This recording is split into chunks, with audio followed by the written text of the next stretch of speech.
नमस्कार आणि तुमचं सर्वांचं स्वागत आहे या यूट्यूब चॅनलवरती। मी हार्दिक भाटकर तुमचं अगदी मनापासून स्वागत करतो।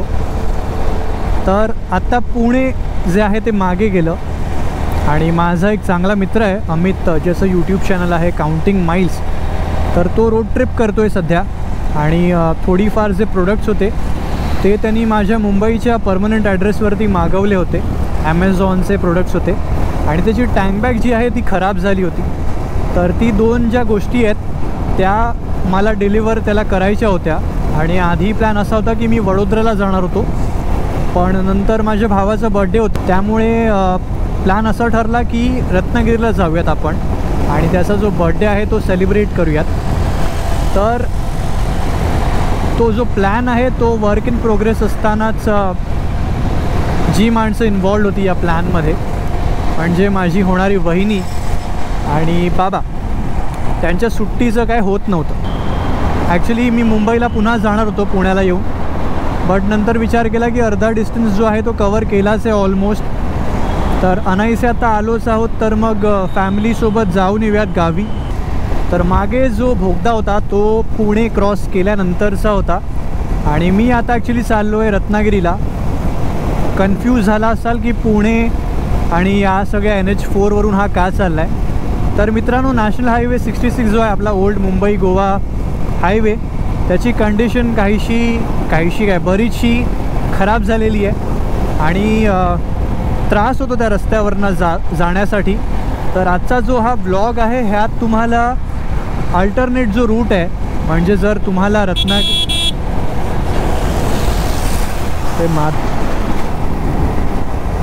तर जो अल्टरनेट रूट असतो रत्नागिरीला जाण्यासाठीचा, जो पुणे, सातारा, कराड, मलकापूर होऊन रत्नागिरीला जातो, तो रूट तुम्हाला या व्हिडिओमध्ये आज बघता येईल आणि मी इन डिटेल एक्सप्लेन करायला ट्राय करेन, सो दॅट आपले जे कोकणातले सबस्क्रायबर आहेत त्यांना डेफिनेटली हेल्पफुल राहील हा जो व्हिडिओ आहे हा।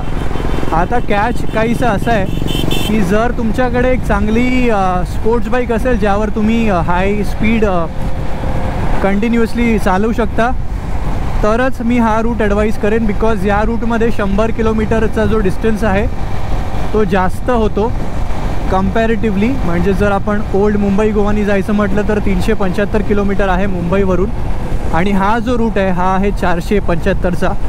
पण रस्त्याची जी कंडिशन आहे ती बऱ्यापैकी चांगली आहे, त्यामुळे मी पर्सनली जेव्हापासून मी R15 घेतली आहे हा रूट जास्त प्रेफर करतो ओल्ड मुंबई गोवा रूटपेक्षा।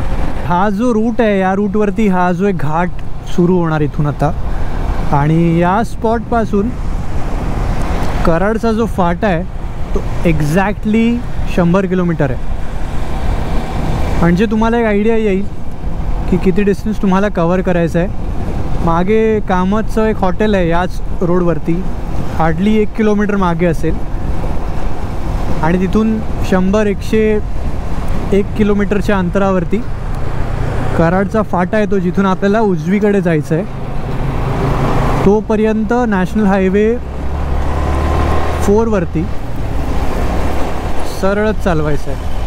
मुंबई गोवाचे जे रूट्स आहेत त्याच्यावरती जे घाट असतात ते दोन्ही साईडने वाहनं येतात अशा प्रकारचे असतात, बट इकडचा हा जो घाट आहे हा वन वे घाट आहे। म्हणजे तुम्हाला या साईडला रस्त्यावरती साताऱ्याला जाणारे मिळतील आणि दुसरा एक रूट आहे ज्या रूटवरनं साताऱ्यावरून पुण्याला येणारी फक्त वाहनं आहे रिटर्न येतात। इथून तुम्हाला कोण असं उलटं येताना नाही दिसणार।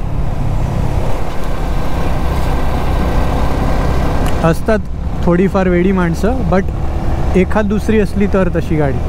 आता घाटात चालवायचं टिप्स द्यायचं म्हटलं तुम्हाला, सगळ्यात पहिली गोष्ट की लांबचं बघायचं घाटामध्ये।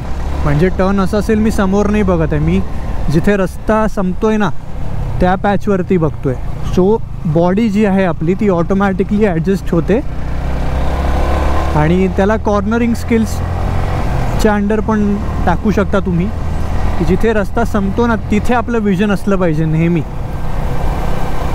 आणि मध्ये येणारे खड्डे वगैरे आपल्याला ऑटोमॅटिकली दिसतात जर तुम्ही लांबचं बघून चालवलं तर. दुसरी गोष्ट, गिअरिंग जे आहे ते इम्पॉर्टंट आहे. बिकॉज 4th गिअरमध्ये मी आता गाडी उचलली, थकत तिने स्वतःला घेतलं वरती. त्या जागी जर 3rd असला असता तर अजून चांगल्या प्रकारे गाडी घेता आली. थोड्याफार ज्या गोष्टी आहेत त्या तुम्ही एक्सपिरियन्स घ्याल तसंच होणं पॉसिबल आहे. बट या अशा छोट्या छोट्या गोष्टींचं लक्ष घेतलं तर तुमचा जो प्रवास आहे तो नक्कीच सुखकर होईल.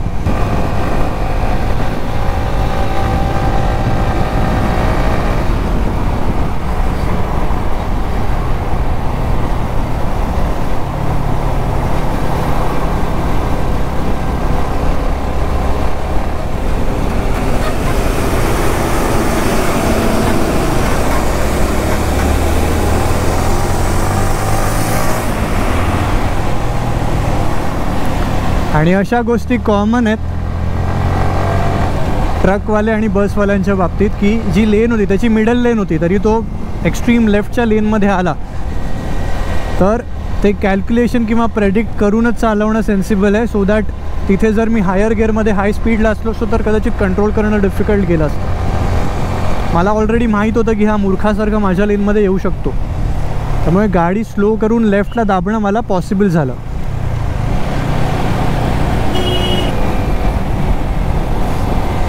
आणि लेन कधीच सोडू नका. म्हणजे जर तुम्ही फर्स्ट लेनमध्ये असाल, मिडल लेनमध्ये नाही टाकायची गरज आहे. आणि जर टाकत असाल तर मिरर नक्की बघा.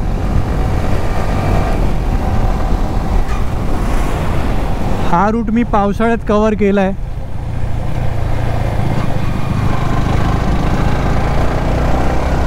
जर व्हिडिओ बघितला नसेल तर आय बटनमध्ये देतो. पावसाळ्यात हा किती सीनिक आणि छान दिसतो रस्ता हे तुम्हाला त्या व्हिडिओत बघता येईल. आणि हेल्मेट घाला. सातारा इथून 40 किलोमीटर आहे आणि कोल्हापूर 160. सातारा 40 म्हणजे त्यात आपल्याला अजून 40 ॲड करायचे आहेत, कारण करड फाटा जो आहे तो साताऱ्यावरून अजून ॲप्रॉक्सिमेटली 40 किलोमीटर अंतरावरती आहे. 80 किलोमीटर पकडून चला. पुढे कुठेतरी थांबीन आणि चॉकलेट आहे माझ्या बॅगेत ते खाईन. बिकॉज सकाळपासून काही खाल्लं नाही आहे मी आणि दुपारचे 2 वाजून गेलेत आत्ता. इच्छा नाही होते थांबायची. थांबलो की मला माहीत आहे मला झोप येणार आहे, स्पेशली खाल्ल्यानंतर. ज्यांना टूरिंग करायचं आहे त्यांना एक ॲडवाईस देईन की MT-15 जी बाईक आहे ती घेऊन टाका. बिकॉज या गाड्या 100पर्यंत तुम्ही आरामात ठेवू शकता हायवेवरती. आणि तेवढी ठेवून पण तुम्हाला जे मायलेज आहे ते 50पर्यंतचं मिळू शकतं. 49.7. बिकॉज मी सकाळी खूप जास्त पळवली आहे गाडी पुण्यापर्यंत. 90-100 ठेवू शकता.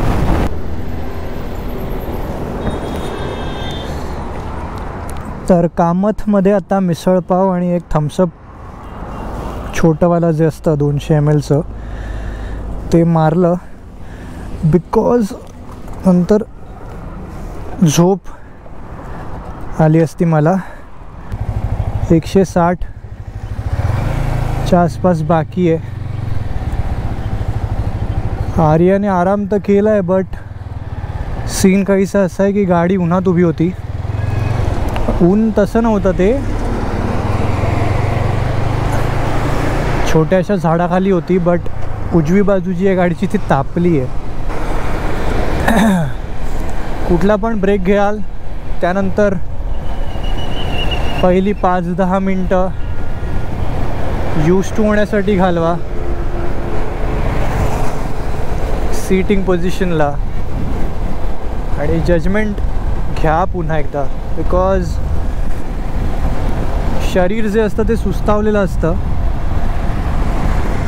रिलॅक्स झाल्यानंतर.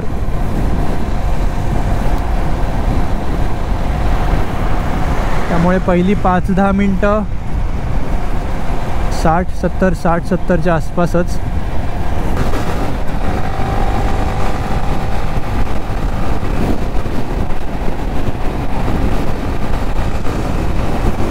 आणि या रोडवरती गाडी मस्तपैकी 110-120 ठेवता येते इझिली.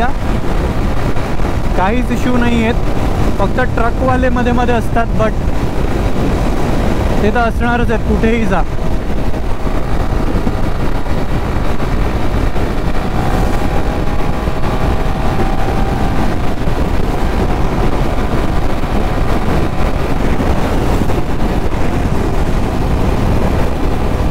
आता एक टोल नाका येतो.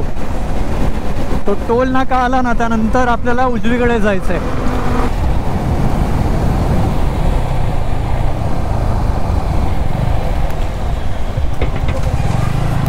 आणि ते पोलीसवाले काका पण तिकडेच होते. जर ते या साईडला असले असते त्यांना नक्कीच चॉकलेट दिलं असतं मी आज. स्पेशली कॅरी केलं होतं, बट पुन्हा बाईक त्या साईडला मध्येच असं कुठेतरी टाकायला लागेल, मला थांबवायला लागेल. Doesn't really make any sense. या एरियाचं नाव कराड आहे, बट कराडचा जो फाटा आहे जो रत्नागिरीला कनेक्ट करतो मलकापूर थ्रू, तो दुसरा रूट आहे. आणि या जागेपासून तो हार्डली आय थिंक 3 ते 4 किलोमीटरच्या अंतरावरती असणार आहे. म्हणजे तुम्हाला असं वाटेल की अरे सिटी आली, आता आपण राईटला जायचं आहे, असं नाही आहे. सरळ जा, थोडं पुढे गेल्यानंतर येईल तो. तर कराड सिटी मागे गेल्यानंतर असा काहीसा रस्ता येतो आणि तुम्हाला इथेच एक फाटा येईल, डायव्हर्जन येईल लेफ्टला जायला, ते घ्यायचं आहे.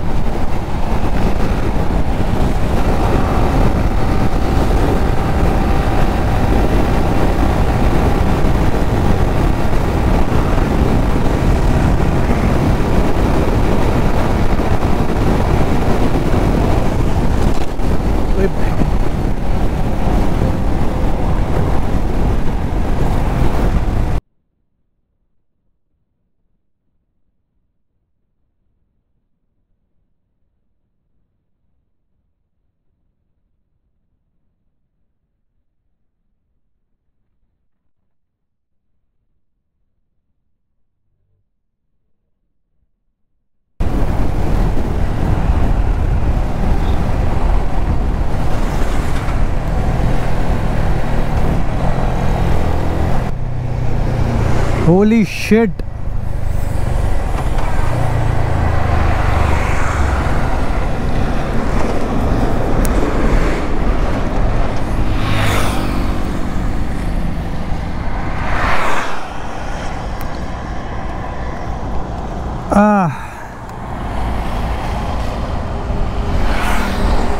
एक गोष्ट चांगली केली मी, स्वतः नाही केली, ती ऑटोमॅटिकली झाली. जे की इंजिन किल स्विच आहे ना, तो दाबला गेला. That was scary. Fuck. Heartbeat fast झाली आहे माझी. आणि जे हे आहेत ना माझे फ्रेम स्लायडर्स, ते नीजला आपटले माझ्या, ज्याच्यामुळे बॅलन्स करणं तसं म्हणाल तर सोपं झालं.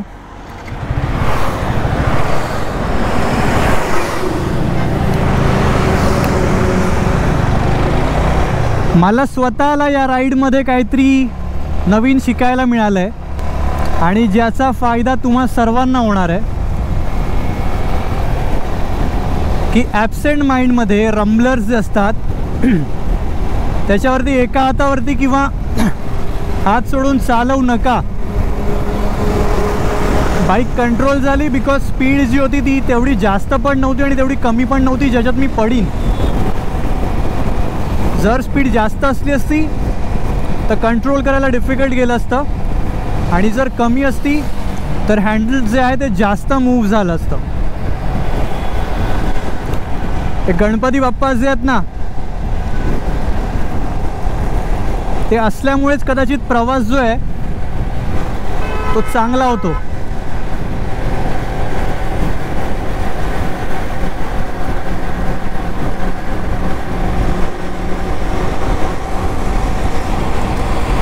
आणि हा तो फाटा आहे जिथे लिहिलं आहे Ratnagiri 134 kilometres on the right.